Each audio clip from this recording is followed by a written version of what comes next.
Hey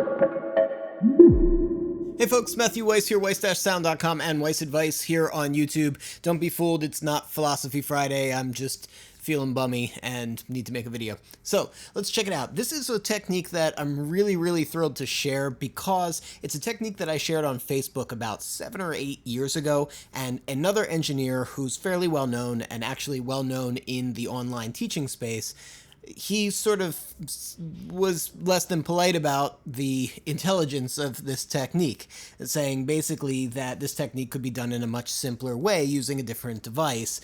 And I still use this technique from the time that I made it up to now, and I don't believe that it could be done better, and I'm going to show you.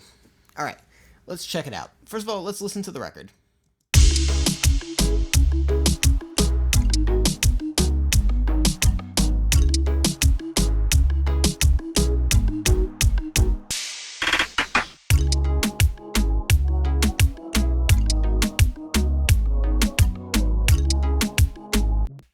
Alright, so this is a beat.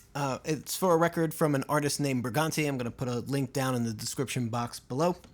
So what we're listening to here is the two different drum rhythms. We have two different dembow rhythms, and they both connotatively sound better, or sound different, but also one of them notably feels better than the other. The second one has a lot more pull to it, this loop.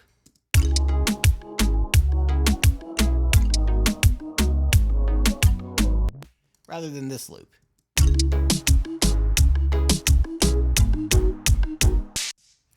The loop that has more of this like earthy feel, which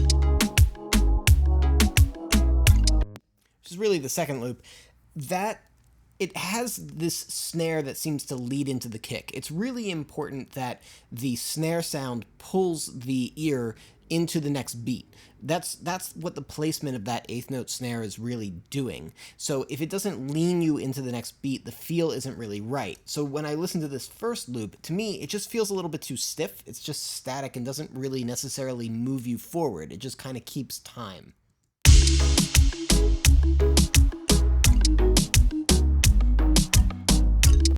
Like, it's cool, but you sort of have to will yourself to like get into the rhythm of it, whereas the other one, it just naturally makes you get into the rhythm.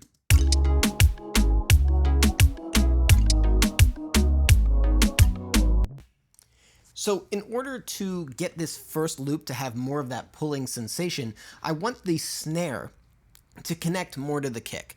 Now, there are a lot of different ways that we can do this. You can easily invent your own techniques. Really, the important thing is that, we're listening this way. We're musicians, sound is our instrument, this is what I'm talking about.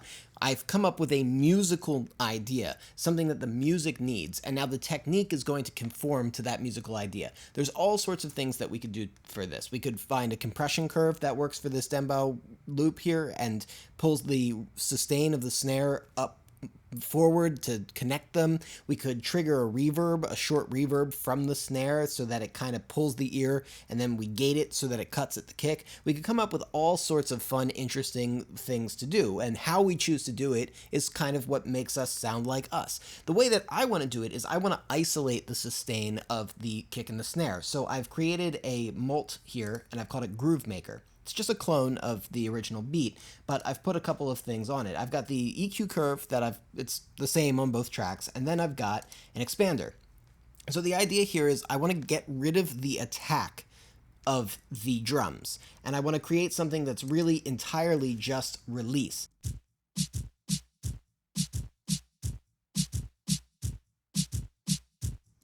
You hear how there's no attack to that at all? It's almost this like swelling release where you only hear the sustain and release of the drum.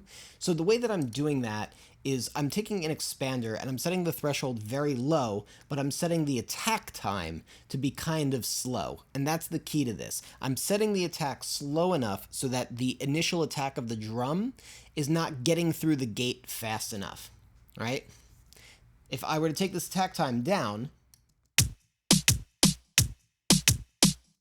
we have the same loop, right? Because the attack has time to get through. We could, of course, round the attack out by making a fairly fast attack, something like 2 milliseconds.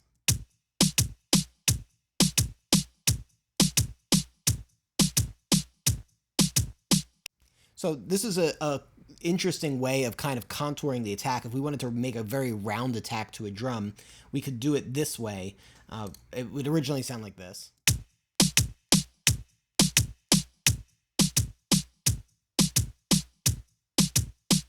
So we can use this technique as a shaping device, but I'm using it as an isolation technique to specifically get only the release. So I'm slowing the attack down a lot more than that. And I ended up around 37 milliseconds. It's going to vary depending on what you're trying to hear.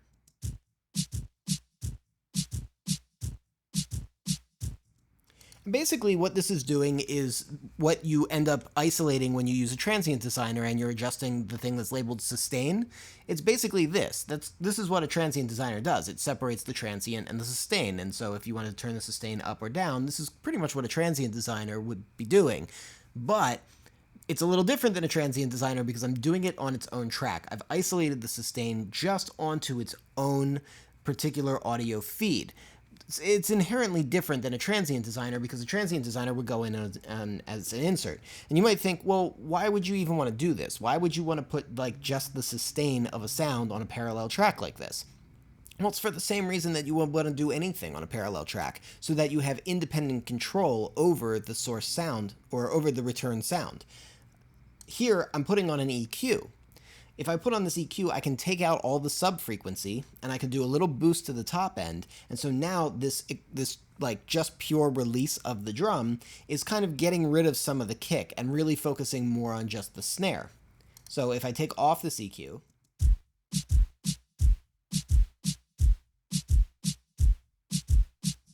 you hear there's a ton of sub push in that, which incidentally, if we wanted that sub push, this is again another great technique for getting a really, really big sub into a kick, right? But what we want is the snare. So high passing, and then bringing up a little bit of the snare band.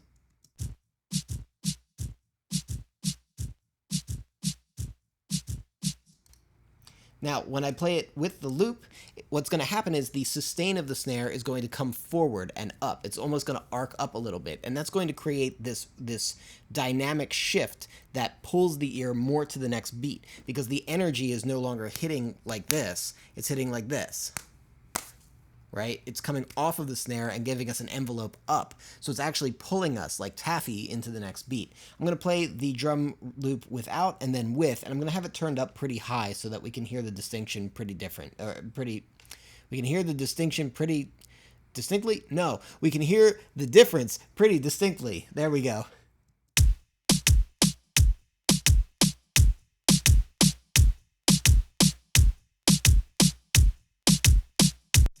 So you notice that not only when I do this, of course we hear the drum more loudly because we put a bunch of energy into it, but we hear that negative space become more pronounced. Where there is no sound becomes a lot clearer because we're emphasizing all of the places where there is sound. So now we get a bigger negative space between the kick and snare hit, which creates that anticipation, and then we also get the leading sound of the sustain dragging from the snare into the next kick. It creates a better arc for the rhythm.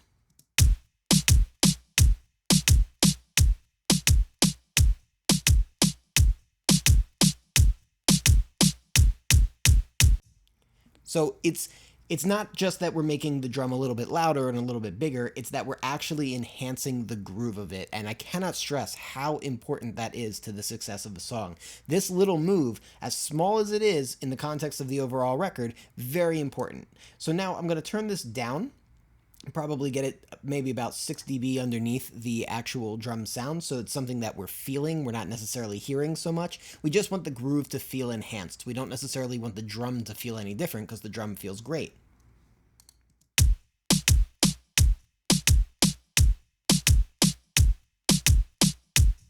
Entirely different, and when we hear it in context,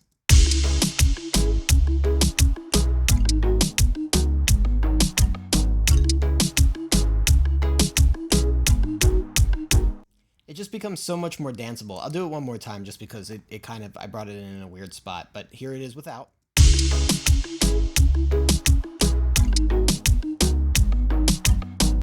With.